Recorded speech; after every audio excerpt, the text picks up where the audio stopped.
warahmatullahi wabarakatuh. Alhamdulillahilladzi hadana lihadzal din wa ma kunna linahtadiya laula an hadana Allah. Asyhadu an la ilaha illallah wa asyhadu anna Muhammadan abduhu wa rasuluh. La nabiyya ba'da wa la rasula ba'da, amma ba'd. Alhamdulillah, segala puji bagi Allah Subhanahu wa taala yang telah memberikan nikmatnya kepada kita semua sehingga kita masih bisa merasakan nikmatnya beragama Islam.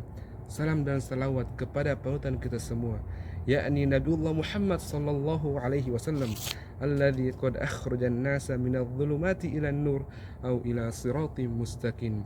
Kaum muslimin yang dirahmati oleh Allah Subhanahu wa taala, berdakwah kepada Allah Subhanahu wa taala adalah ibadah yang sangat mulia, adalah ibadah yang sangat dicintai oleh Allah Subhanahu wa taala, yang dimana ibadah ini dapat mendekatkan kita kepada ketaatan kepada Allah Subhanahu wa taala. Semakin kita mendakwahkan agama ini kepada kebaikan, maka kita semakin mulia di sisi Allah Subhanahu wa taala.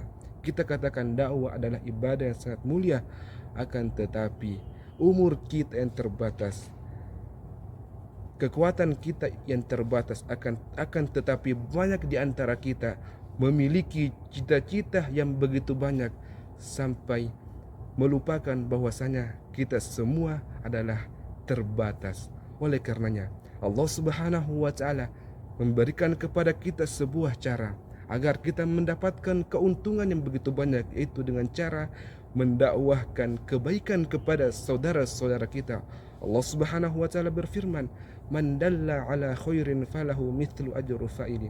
Barang siapa yang menyampaikan kepada kebaikan, falahu ajru mithlu fa'ili, maka dia mendapatkan pahala sebagaimana orang tersebut mengerjakannya. Selagi orang tersebut mengerjakan apa yang telah kita sampaikan kepadanya, maka kita mendapatkan pahala tersebut. Inilah salah satu keutamaan yang didapatkan oleh orang-orang yang senantiasa mendakwahkan kebaikan di jalan Allah Subhanahu wa taala. Kaum muslimin rahimani wa rahimakumullah. Adapun keutamaan-keutamaan yang didapatkan oleh orang-orang yang senantiasa menyampaikan kebaikan di jalan Allah Subhanahu wa taala, Allah Subhanahu wa taala telah memberikan keutamaan-keutamaan dan menjanjikan keutamaan-keutamaan di dalam Al-Quran. Dan begitupun Nabiullah Muhammad sallallahu alaihi wasallam telah menjanjikan kepada orang-orang yang senantiasa mendakwahkan di jalan Allah Subhanahu wa taala dalam hadisnya.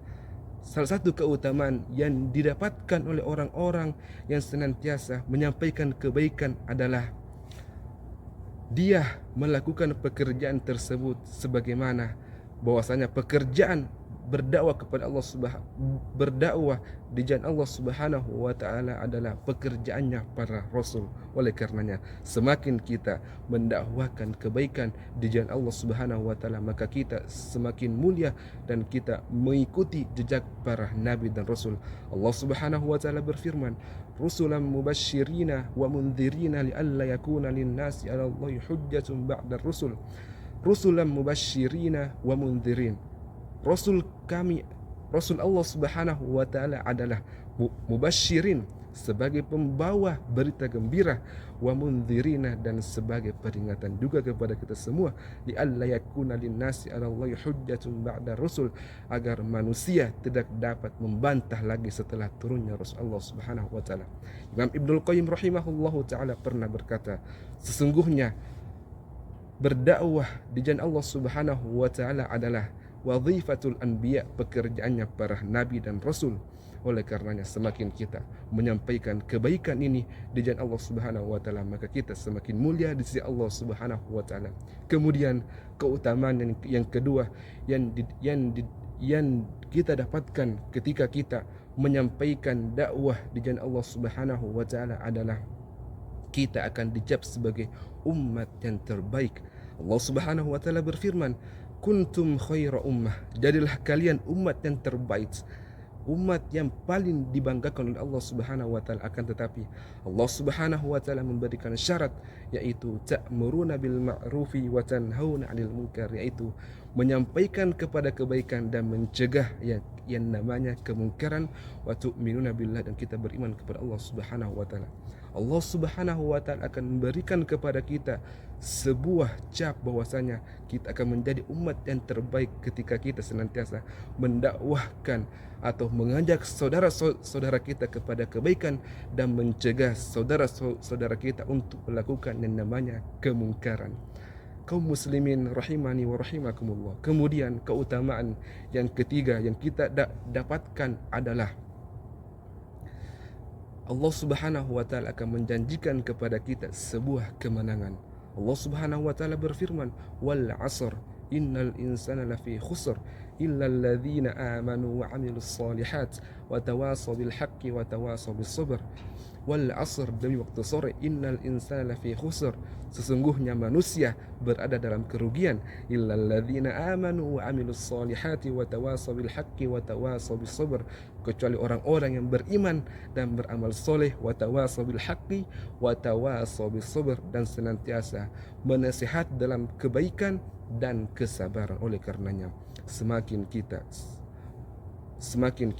sering menyampaikan kebaikan ini dan kita selalu bersabar dalam menyampaikan kebaikan ini, maka kita mendapatkan kemenangan yang begitu nyata. Allah Subhanahu wa taala tidak pernah mengingkari jika Allah Subhanahu wa taala memberikan janji kepada kita, maka janji tersebut pasti akan terjadi. Inna wa'dallahi haqqun, sesungguhnya janji Allah Subhanahu wa taala adalah hakun, pasti akan terjadi. Kaum muslimin rahimani wa rahimakumullah. Inilah keutamaan, salah satu keutamaan